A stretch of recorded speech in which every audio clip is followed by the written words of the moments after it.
There was always a character whose name kept repeating in front of me, but the strange thing about that character was that she wasn't real at all. She was an imaginary character existing inside a movie, and she was the hero, Rocky. Everyone talks about Rocky, Rocky, Rocky. I heard his name so much, so I was curious and wanted to know who this legendary Rocky was that everyone was talking about. Had these people even seen this movie? So I went and watched the movie, and I found it a bit boring, but it's a nice, motivating story. However, the ending itself didn't please me. I felt I was expecting something bigger than that, so I wasn't convinced. Why are people so attached to this character? Is it because it has so many parts and has been made over many years? I don't know. Years passed since then. I grew up, and I watched this movie again. Oh my god, this movie. I hadn't understood anything in it at all. I was watching it with the eyes of a child wanting to see a movie like it was a superhero movie, not a story of a hero's rise. So come with me now after that long introduction. I'll show you and tell you what I saw the second time I watched the movie and realized how beautiful a movie it is. In 1975, we see two guys beating each other up inside a ring, with people sitting underneath shouting loudly. The place looks very dirty, and people are betting on one of them to win. They're sitting there cursing and throwing things at them. And we see our hero Rocky getting hit with an illegal blow, so he gets enraged, descends into a brawl with the guy in front of him, and wins. He gets down from the ring, and we see him taking a cigarette from someone. Then a woman stops him and tells him he's a failure and a drunkard. After that, Rocky with his cigarette and the blood on him sits down, and we see someone coming to collect $40 for all the fighting he did. Then, finally, there's a scene after that lasting more than 2 minutes. We see Rocky strolling through the streets, walking alone until he reaches his house. He enters the house. Then we see the first thing he does is go talk to his turtle. After that, he goes to the fish and talks to it. Then he takes the fish and the turtle and puts them together and talks to them. Then he decides to vary things up and stands in front of the mirror talking to himself. After that, he looks at his picture as a child and looks at himself again with intense frustration in the mirror, not liking what he sees. This reminds me of a great verse of poetry that says, "And in the morning, I stood before my mirror, and my failures appeared upon my face. I see a person in the mirror who hates me, yet I do not shun him, self-loathing for my own self." After that, he goes to open the fridge, and this is probably the worst fridge I've seen in my life. No, look at how the rest of the house looks. He takes some ice and puts it on his head and sits aside like that, alone. His condition makes you feel sorry for him again. The next day, he goes to a pet store. He enters and talks to the girl working inside and tells her he's very upset. She replies, "Never mind." So he continues opening topics with her and says, "Aren't you going to ask me why I'm upset?" Then a woman interrupts them and says to him, "No one wants to hear anything, Rocky." But he doesn't give up and still continues. He opens topics and asks her about food for the turtle, but she seems very withdrawn into herself. He even tells her a joke, and she laughs shyly. Then he goes down to the dog in the store and sits there goofing around with it. He walks, greeting people in the streets, and goes to confront a guy working at a place, telling him that Mr. Gazzo wants the $200 he took from him, or Rocky will break his fingers. He grabs the guy and starts threatening him, saying, "Give me the money you owe me." The guy gives him $130, still $70 short. So the guy says, "Take my jacket, it'll cover the rest." Here we see Rocky behaving very strangely. He refuses to take the jacket from him and starts advising him, telling him he should have planned his life better than this. The guy tells him he could break his own finger so Mr. Gazzo doesn't do anything to Rocky or talk to him, but Rocky still doesn't listen to him. He doesn't break his fingers or anything, and leaves. He goes to give the money to Mr. Gazzo, who tells him to go to someone else tomorrow because he was late with the payment. He also pays Rocky for his daily work. He takes him aside to talk a bit with him. Gazzo says to him, "Why didn't you break that guy's fingers like I told you?" Then we see Rocky with a good heart trying to evade him, but the guy tells him that after this, he has to carry it out and break the fingers of anyone Gazzo tells him to. So he listens, and Gazzo's driver taunts Rocky, mocking that his face is bruised from yesterday's fight. Rocky goes back to his boxing gym. He enters the locker room, tries to open his locker, but it won't open. He tries again to open it, but it doesn't want to open, so he breaks the lock. He finds that someone else has taken his locker and put their things in it. Rocky is surprised, and says to the boy working there, "Where are my things?" He tells him, "This became Dipper's locker. It's not your locker anymore." Rocky gets very upset and says to him, "What are you saying? This locker has been mine for 6 years. He replies that trainer Mickey told him to put his stuff in a bag and hang it away. Rocky gets very upset and shocked. For 6 years that locker was mine. In the end, he puts his things in a bag and hangs it for him on the side. So he goes to trainer Mickey. He finds him getting angry at him and telling him to shut up. So Rocky stands there a bit, and the trainer continues talking to him in a bad way, saying, "What do you want?" Rocky says, "Why did you take my locker and give it to Dipper?" "And who is Dipper, by the way?" The trainer tells him, "Because Dipper needs it. He's a hard-working person who wants to achieve something. But you're just a tomato can, easily crushed." He mocks him in the fight he had yesterday, telling him he only fights tired people like himself, and that it's time to think about retiring. So Rocky leaves upset. This dipper guy, we find him calling Rocky and mocking him, saying, "I took your locker? Kid stuff, I've never seen anything like it in my life." We go back to seeing Rocky in the street again, but I want to stop here to talk a bit about what we've seen, and to make the vision clearer. I want to tell you that so far, 20 minutes of the movie have passed, and in those 20 minutes, we've seen all of Rocky walking a lot, and so far, there's no clear plot for the movie. Nothing at all. And this is the beauty of the movie itself. It's different, especially from movies today. It tries to introduce you first, showing you scenes with very beautiful music of Rocky walking and how he interacts with people. At the same time, it shows you how incredibly lonely he is, feeling terrible isolation, to the point that out of extreme loneliness, he goes home talking to the turtle, the fish, himself in the mirror. His pictures, gets beaten and broken, yet still sits alone, worthy of pity, putting ice on his own head, and no one cares. The worst part of all this is that many people say bad things about him, that he's a failure, that he's a drunkard, that his behavior isn't that of an athlete because he started to withdraw from the sports thing and turn to other things to make a living. So he doesn't look like an athlete, always with a cigarette in his mouth. Sometimes we see him drinking, working as a thug, collecting money from people who owe debts. Even his appearance itself, when you see him, you feel he's bullying people, hitting people in the street for no reason, so you feel he's a bad person generally. But as soon as you see how he interacts with people and how he behaves, you know that's far from the truth. He's just trying to live, as I said. We even see how kind he is and childlike inside. For example, he refused to take the jacket from the guy because it was cold outside, can you imagine? And at the same time, he refused to break him or hurt him. He only threatened him. The movie tries to show you the meaning of the word underdog. Here, its definition is the failing person that no one expects to win in the end. And that is literally Rocky. And we see what he's most fixated on is actually that they took his locker completely from the gym. With all this, the only one he's interested in and trying to talk to is that girl, but she's a bit withdrawn. Later, we see him actually going to her and talking to her, telling her he'll take her to a basketball game, and also telling her details of his day. But she literally doesn't reply to him at all, just giving him glances here and there. So he says, "Don't you need someone to give you a ride?" She says, "No, of course not." So he starts playing with the animals, and tells her he'll go make up a joke to tell her tomorrow and leaves. He goes to his bar and finds a drunk guy passed out in the street, so he carries him and takes him back inside. This shows you, as I told you, the actions of a good guy. He enters someone's place, and this is the brother of the girl we just saw a while ago. He tells him, "I go to your sister every day, tell her a joke, try to get close to her in any way, but she doesn't talk at all. She just gives me strange looks as if she's disgusted with me." So her brother tells him, "She's a loser, man. Leave her alone." Then we see Rocky himself defending her against her brother. Finally, her brother tells him, "Come have lunch with us tomorrow and talk to her." And Rocky goes to watch a guy named Apollo Creed, the world boxing champion, and is amazed by him.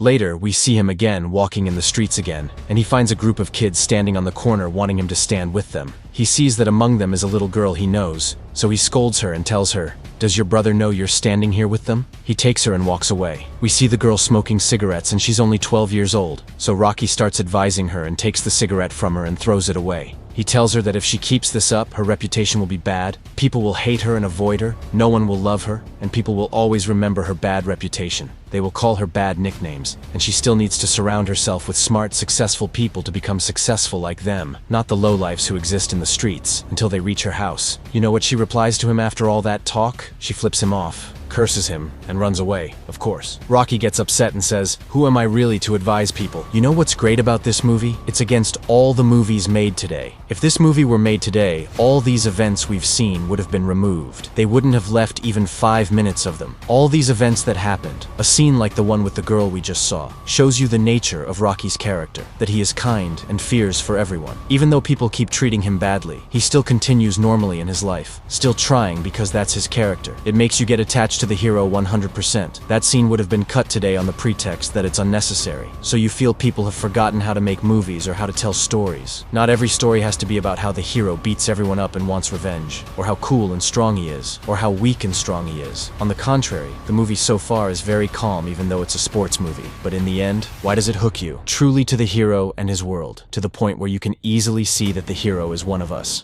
Anyway, we move to Apollo Creed himself. We see him very upset because his opponent got injured and can't fight him, but at the same time, Apollo Creed spent more than $1 million promoting this fight, so he can't cancel it. He tries to tell them to find any other ranked fighter to fight him, but there's absolutely no one. But here, he comes up with a very cool solution. He says America is the land of opportunity and dreams, so why not give a chance to a local underdog boxer to come fight me and get a chance to become the heavyweight world champion? Creed will show people he's not just a champion, he also loves and supports the American people. He goes to look for a fighter in the fighters registry. He searches through the names until he lands on a name he likes very much, one he can use to run a promotional campaign alongside his name. And he's a fighter named the Italian Stallion. Imagine with me now, who is this Italian Stallion? Exactly, Rocky! His fighting name is the Italian Stallion. Creed says that name is important because anyway, none of the fighters will be able to stand against him. He just chooses a name that's suitable to make a show out of it. We see Rocky meeting the girl's brother. He goes with him to have lunch with them, but the girl didn't know he was coming and gets embarrassed and goes inside.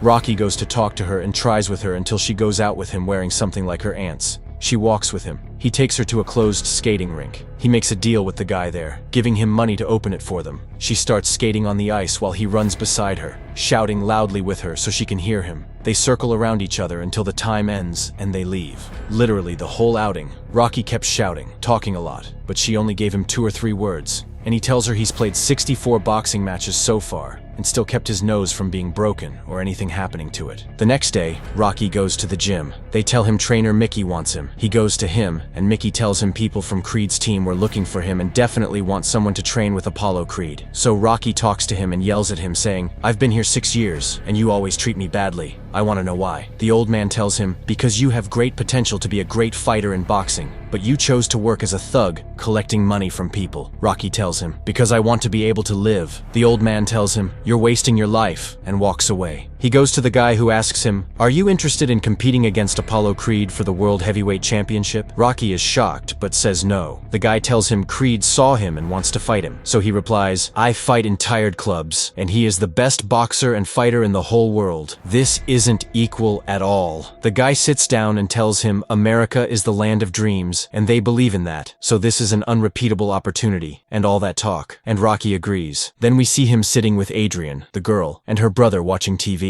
We see Creed standing there with Rocky beside him, announcing that he will fight the Italian Stallion. We learn Rocky will get $150,000 for this fight. Her brother, we see how he clings to Rocky when he found out he'd get a lot of money, saying, "Don't you want someone to wipe your sweat for you?" But Rocky tells him, "I'll train myself." But here's a problem that bothers Rocky very much. They portrayed him on TV as nothing, just a joke or a clown. You know, they see him as just a show, not believing in him. After that, we see Mr. Gazzo turning out to be a good guy. He lends him $500 so he can spend on himself while training, and tells him he'll come watch him. And that brings us to something very important that will happen. The old trainer we see throughout the movie, who always yells at him, insults him, curses him, and shouts at him, comes to his house. He enters and tells him, "I heard what happened, and want to tell you your luck is very good, my dear." And he starts clinging to Rocky too. All the contempt he had for Rocky. Now to them, Rocky is a beautiful, kind, sweet person. He tells him this is a very beautiful opportunity that won't come to you again, and you definitely need a manager now, and he's here with 50 years of experience. Rocky doesn't care and leaves him. The guy continues, telling him he has talent and courage. Rocky replies, "Yes, I do have courage, but I don't even have a locker." The guy continues, "I have knowledge that will benefit you." But Rocky has been insulted and hurt so much, and now they all come clinging to him? Not me, the failure you were talking about. What happened? So he says, "I asked for your help 10 years ago, but you never paid attention to me, and now you come wanting to train me?" So he refuses, and the guy leaves. We see Rocky shouting in frustration, letting out everything inside him, saying he lives in a rotten, stinking house. You saw it. It didn't impress you. No one helped me. No one stood by my side. They want me to fight the strongest fighter in the world while I'm not even trained, and my condition is very bad and destroyed. They want to turn me into just a punching bag. He lets out everything inside him with shouting and screaming. The guy hears and walks away, but Rocky goes back after him and reconciles with him. I loved the music in this movie so much. The next day, he wakes up at dawn, cracks raw eggs, swallows them, and starts training. He runs and climbs the stairs with great difficulty. His breathing is heavy. His body screams. It's hard. He's not used to it. He goes to the girl's brother to get some meat for protein. Imagine her brother talks badly and disrespectfully about his sister, and Rocky himself defends her. Anyway, Rocky comes to take the meat. Her brother pretends to be angry and hits the meat with his hand. Rocky looks and discovers he can use the meat as a punching bag. Her brother, when he sees him punching the meat, stands politely and respectfully. I wasn't angry with you or anything. We see the old man's training. He ties his legs to train him on maintaining his footwork. The girl brings him a dog so he can run with it in the street. More training with awesome motivational music. More training. Training, more training. I want to note that because the movie's budget was so weak, all the people behind are real people. They were filming in the actual street. Even the guy who throws an orange at him isn't an actor or anything. Finally,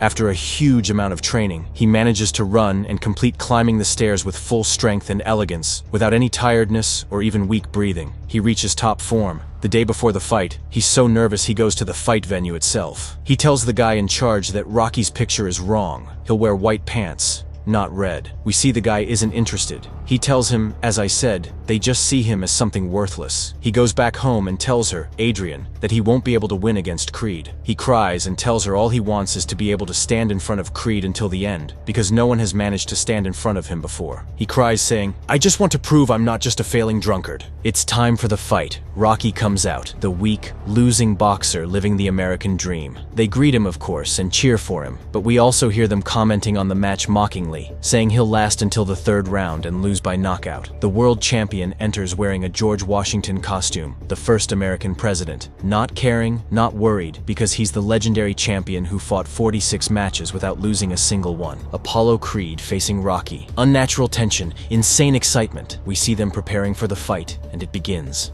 Round 1. We see the champion literally playing with Rocky as if he's playing with a small child, but he's putting on a show for the people who paid money to enjoy it. Out of excessive mockery, he dances. Suddenly, Rocky hits him with one punch and knocks the world champion to the ground. People go crazy. What happened? This is the first time in his entire history Creed has fallen to the ground, but he gets up again, which makes him stand furious and attacks Rocky, literally destroying him. But Rocky comes back and returns the punch, pinning him against the side of the ring. Round 1 ends. Round 3, round 5, round 7, and all this, and Rocky is standing, bleeding from everywhere but standing and continuing. The rounds pass, and Rocky gets hit most of the time but returns the punches unexpectedly. Round 13, and the fight is still ongoing. The fight they said Creed would finish in 3 rounds by knockout. And he, Rocky, isn't feeling anything. But look at Creed's face now. The world heavyweight champion, the legend, is bruised, and Rocky is staggering in the ring. Finally, he gets hit and falls to the ground. Apollo raises his hand in victory. Finished. But Rocky gets up again like a champion and tells him, "Come on!" Creed looks at him, not understanding what's happening. "You don't believe it, man? Die then!" But Rocky hits him again in the ribs like he was hitting the meat in the fridge and breaks his ribs. They finish the round. Here, Rocky literally can't see anything because of the swelling in his eye. He makes his trainer cut open the spot above his eye so the blood drains and he can continue. At the same time, Creed is bleeding internally to the point that they tell him they'll stop the match, so he withdraws. But he refuses. Can you imagine? The champion almost withdrew against Rocky, whom they underestimated and saw as insignificant they'd finish him quickly. And we continue to round 15, the final round. Apollo hits Rocky with several punches, but Rocky starts hitting him and hitting him and hitting him. He is the better, the best. The match ends, and Creed tells him, "I ain't fighting you again." Reporters surround Rocky, the miracle. He calls for Adrian, the girl. The judges decide, Creed wins the match. Rocky is the one who loses. His girl comes to him, and the movie ends here. The point I missed when I was little. Why didn't he win in the end? But thank God when I grew up, the movie ended with him losing because it would have been a science fiction movie if he won. And it's not always about winning and losing. Here, for example, his dream was to prove to himself that he wasn't just a punching bag in front of someone exploiting him to make a media show. He proved in the end that he stood in front of the greatest boxer in the world and was his equal against him, even shaking his throne to the point he was almost going to withdraw from the match. The boxer who never fell, he made him fall. He hit him, and at the same time, he lost, yes, but not by knockout. By the judge's decision in the end. Creed's weakness always reminds me of the story of the rabbit and the tortoise. Mocking anyone who strives is a big mistake. You will regret it. And that's what made him get destroyed like that. He didn't give Rocky any consideration. The movie later turned into a franchise of films. We might talk about them in the future if you want, but I don't think I'll talk about these movies again. But the cool thing is that this movie spawned 6 movies starring Rocky himself. I want to tell you that all 6 of the other parts were written and directed by Sylvester Stallone himself, except the 5th, which he didn't write. And this honestly amazed me. I didn't know he wrote, directed, and starred in all those movies. Later, new movies are being made now called Creed, about Creed's son himself, and Rocky is the one training him. 3 of them have been released, and the last one was in 2023. So, if you liked the video, don't forget the like and subscribe.